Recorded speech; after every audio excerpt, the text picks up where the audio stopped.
Swastiastu. Tabe salamat lingu nalatai, salam sujud kerendam melempang. Baik anak-anak, selamat pagi, selamat berjumpa kembali dengan Bapak di sini.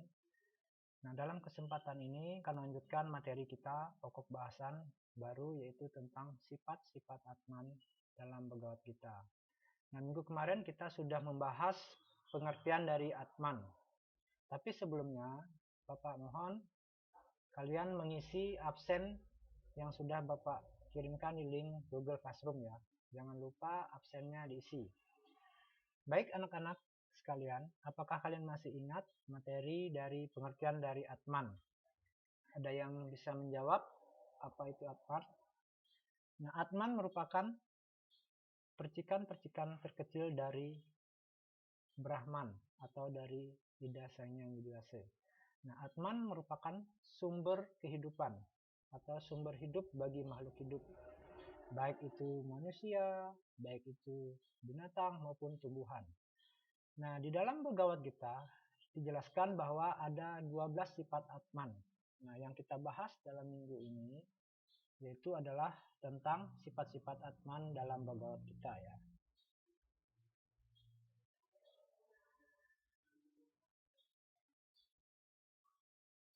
Nah, di sini tujuan pembelajaran kita yaitu adalah peserta didik mampu menguraikan dan menganalisis sifat-sifat Atman sesuai kitab Bhagavad Gita, yaitu menunjukkan sikap disiplin, serta bisa menghayati sifat-sifat Atman dalam Bhagavad Gita ya. Nah, di dalam Google Classroom sudah Bapak bagikan link tentang sifat-sifat Atman. Nah, di sana ada video penjelasan tentang Atman. Apakah kalian sudah membuka atau melihat video tersebut? Nah, Bapak rasa pasti kalian sudah melihat tayangan video tersebut ya. Nah, di sini akan Bapak jelaskan sedikit tentang sifat-sifat Atman dalam Weda. Nah, di sini sifat Atman tertuang dalam kitab Bhagavad Gita. Nah, di mana Atman itu merupakan bagian dari Brahman atau Sang Hyang Widi, maka Atman pada hakikatnya memiliki sifat yang sama dengan sumbernya, yakni Brahman itu sendiri. Atman bersifat sempurna dan kekal abadi, tidak mengalami kelahiran dan kematian, bebas dari suka dan duka ya. Di sini ada 12 sifat-sifat Atman di dalam Bhagavad Gita. Nah, mungkin anak-anak sudah membaca atau menyimak ya dari tayangan video, pasti sudah tahu ada 12 sifat Atman dalam Bhagavad Gita. Nah, mungkin salah satunya ada bisa menyebutkan ya di sini. Nah, oke, kita akan bahas ini ya satu persatu tentang sifat-sifat Atman dalam Bhagavad Gita. Yang pertama yaitu adalah asedia, adalah sifat Atman yang tak terlukai oleh senjata. Dalam hal ini Atman memiliki kelebihan, tidak terlukai dan tidak terbunuh oleh senjata. Seperti bayangan manusia di siang hari, bayangan itu tidak dilukai oleh senjata. Nah, terus yang kedua, adaya, adalah sifat Atman yang tak terbakar oleh api. Dalam hal ini Atman terbebas dari panas seperti tidak terbakar oleh api ya.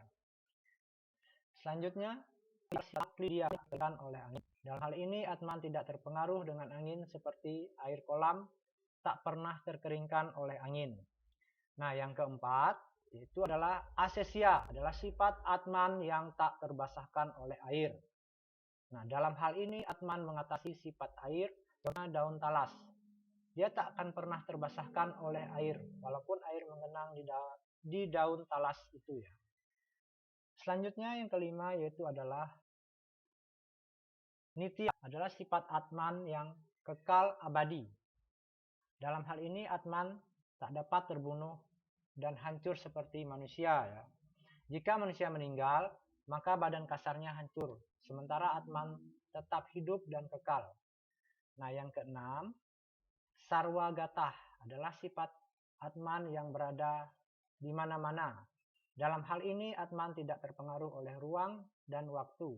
Contohnya adalah udara selalu berada baik di dalam maupun di luar ruangan. Hampir tidak ada ruangan yang kosong ya. Nah, selanjutnya tanu, adalah sifat Atman tak berpindah-pindah. Dalam hal ini Atman tidak terpengaruh oleh tempat seperti gunung sekalipun tegak di suatu tempat itu sampai dunia kiamat.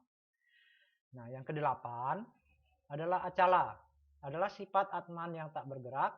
Dalam hal ini Atman tidak terpengaruh oleh keadaan, kokoh dan kuat. Contoh seperti gunung Mahameru, tidak pernah bergerak, kokoh dan kuat walaupun gempa mengguncang ya. Nah, selanjutnya yang kesembilan tanah, adalah sifat Atman yang selalu sama. Dalam hal ini Atman tidak dipengaruhi oleh perbedaan, apakah rupa, bentuk maupun nama. Seperti air selalu sama walaupun ada dalam gelas, sungai maupun lautan ya.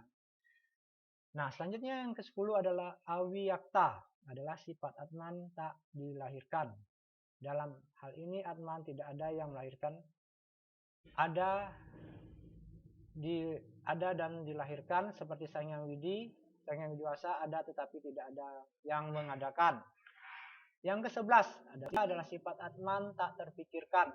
Dalam hal ini Atman bersifat gaib, berada di luar wilayah pikiran manusia. Selanjutnya yang ke-12 yaitu adalah awikara.